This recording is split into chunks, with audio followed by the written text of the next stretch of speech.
कहानी की शुरुआत एक खूबसूरत घाटी से होती है जहाँ सभी प्रजाति के जानवर मिलजुल कर रहते थे। उन्हें सिर्फ एक बात का डर था कि कहीं रात के अंधेरे में खूंखार भेड़िया न आ जाए। हर जगह उसका आतंक फैला हुआ था। पर एक दिन सब कुछ बदल गया। उस जंगल में विशालकाय जीव आए जो शानदार पैरों पर चलने वाले बगीचे की तरह थे, जिनका नाम जो था वो काफी दयालु और ज्ञानी थे। उन्होंने सबको अपनी डालियों से निकली जादुई कली दी, जिससे कोई भी जानवर अपना रूप बदल सकता था और सभी एक दूसरे की बातों को समझ सकते थे, जिससे अब उस भेड़िए का घाटी पर से दबदबा कम हो रहा था। उसने गुस्से की आग में बदला लेने की ठानी और जादुई कली से एक भयानक राक्षस भस्मासुर में बदल गया और जो पर हमला किया। उसने 4 जो को मार डाला और बाकियों को जंगल से भगा दिया और पहाड़ों को गिराकर उसने एक बांध बना दिया, जिससे भस्मासुर का राज वापस कायम हो गया और सारे जानवर फिर से अलग हो गए। अब हम एक टापू पर ओली नाम के एक पुक्कू को देखते हैं जो छुपकर फलियां इकट्ठा कर रहा था कि तभी उसके ऊपर जैवेन प्रजाति की एक पक्षी हमला कर देती है, जिससे ओली बुरी तरह से डर जाता है और अपनी जान बचाकर वहां से भागता है। जैवेन ने अब ओली के कबीले पर हमला करके उनके सर्दियों के लिए इकट्ठा की गई फलियों को खाना शुरू कर दिया था। अब ओली हमें बताता है, जब वो छोटा था तो उसे आसपास की चीजों को जानने का बहुत शौक था। एक बार जब वो नदी के किनारे खेल रहा था तो उसे नदी के अंदर मौजूद चीजों को देखने की इच्छा हुई। उसने कई कोशिशों के बाद एक हेलमेट बनाया जिसकी मदद से वो पानी के अंदर सांस ले सकता था और वहाँ की खूबसूरती को देख सकता था। नदी के अंदर मौजूद अनोखे जीवों को देखकर ओली पूरी तरह से हैरान और काफी ज्यादा खुश था। नदी में उसने एक बड़ी सी बुगल मछली को देखा जो काफी ज्यादा खूबसूरत थी। वो बुगल मछली ओली की तरफ ही बढ़ रही थी, लेकिन इससे पहले कि वो ओली को कोई नुकसान पहुंचाती, ओली के डैड ने उसे नदी से बाहर निकाल लिया। ओली के डैड ओली को घर ले आए, जहाँ पर ओली की मॉम और डैड ने उसे टापू से बाहर जाने के लिए डांटा,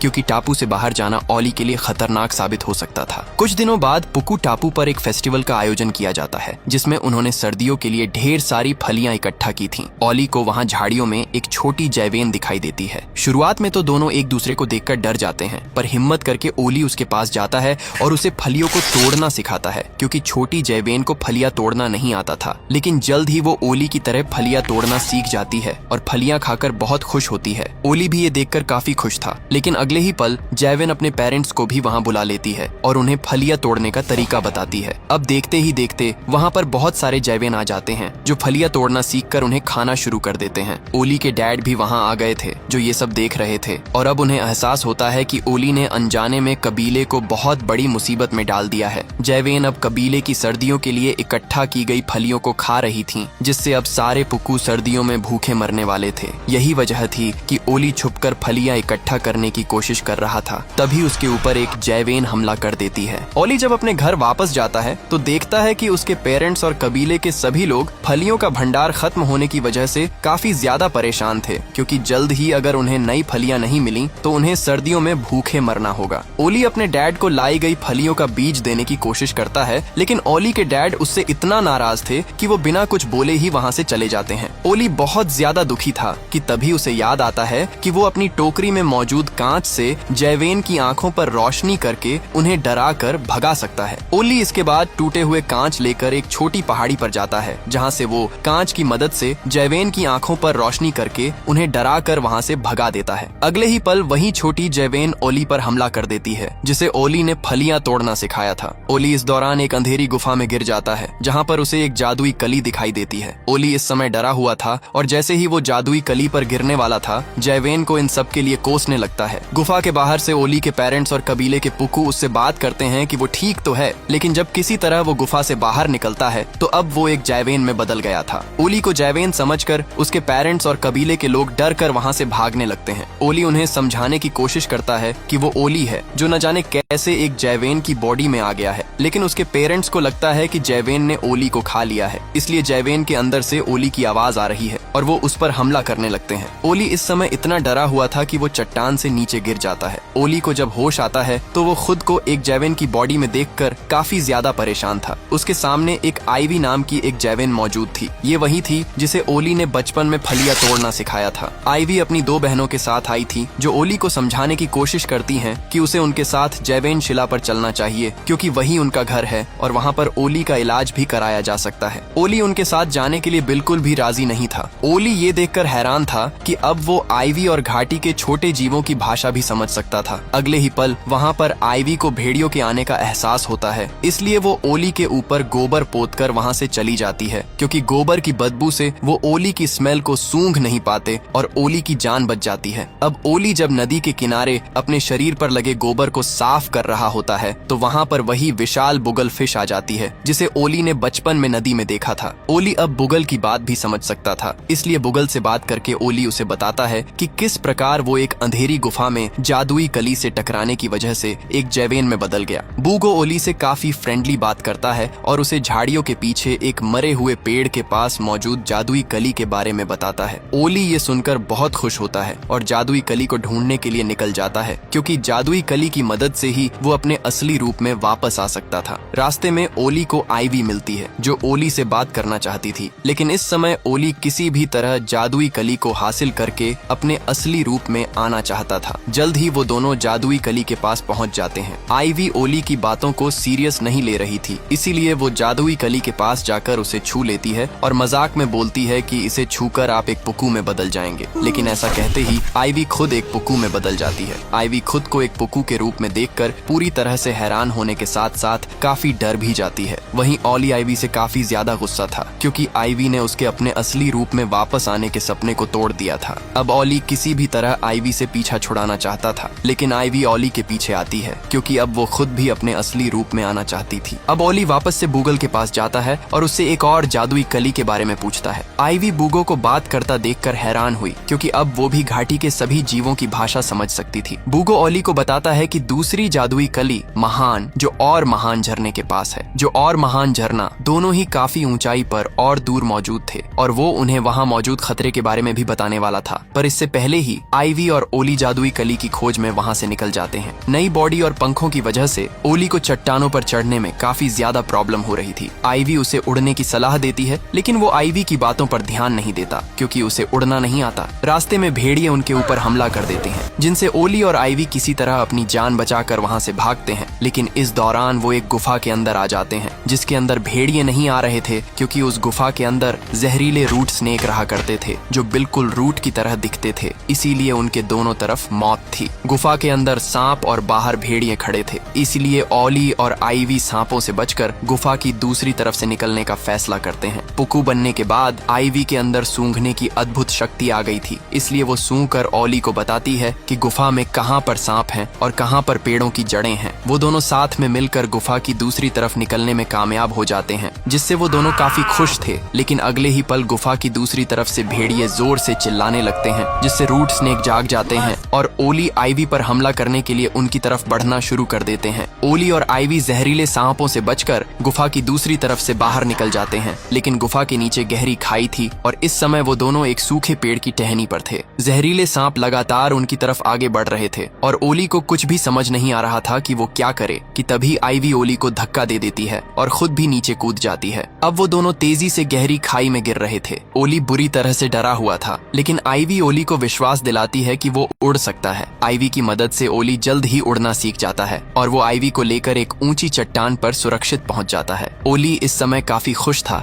क्योंकि फाइनली अब वो पंखों का इस्तेमाल कर सकता था। ओली को भूख लगने पर आईवी उसे खाने के लिए एक पौधे की जड़ देती है। ओली ये देखकर हैरान था कि आईवी और उसके साथी जड़ खाते हैं। आईवी ओली को बताती है कि किस प्रकार जो कि घाटी से जाने के बाद उनके खाने के लिए कुछ नहीं बचा। भुखमरी की वजह से उसने अपने माँ बाप और बहुत से चाहने वालों को खो दिया। इस दौरान आईवी को एक छोटा पुक्कू मिला, जिसने उसे फलियों को तोड़कर खाना सिखाया और इस तरह उसके साथियों को खाने का एक नया भंडार भी मिल गया, जिससे उन सब की जान बच गई। ओली ये सुनकर समझ जाता है कि आईवी जिस छोटे पुक्कू की बात कर रही है वो वही है। शाम होने की वजह से वो दोनों अगले दिन महान झरने को ढूंढने का फैसला करते हैं और रात उसी ऊंची पहाड़ी पर बिताते हैं। अगली सुबह उन दोनों को महान झरना दिख जाता है, जिसके बाद ओली आईवी को लेकर महान झरने की तरफ गया। झरने के पास पहुंचकर वो दोनों देखते हैं कि वहाँ पर भेड़िए पहले से ही मौजूद थे, क्योंकि वो जगह जंगली भेड़ियों का इलाका था। अब वहाँ पर बुगल भी आ गया था। ओली और आईवी बुगल के पास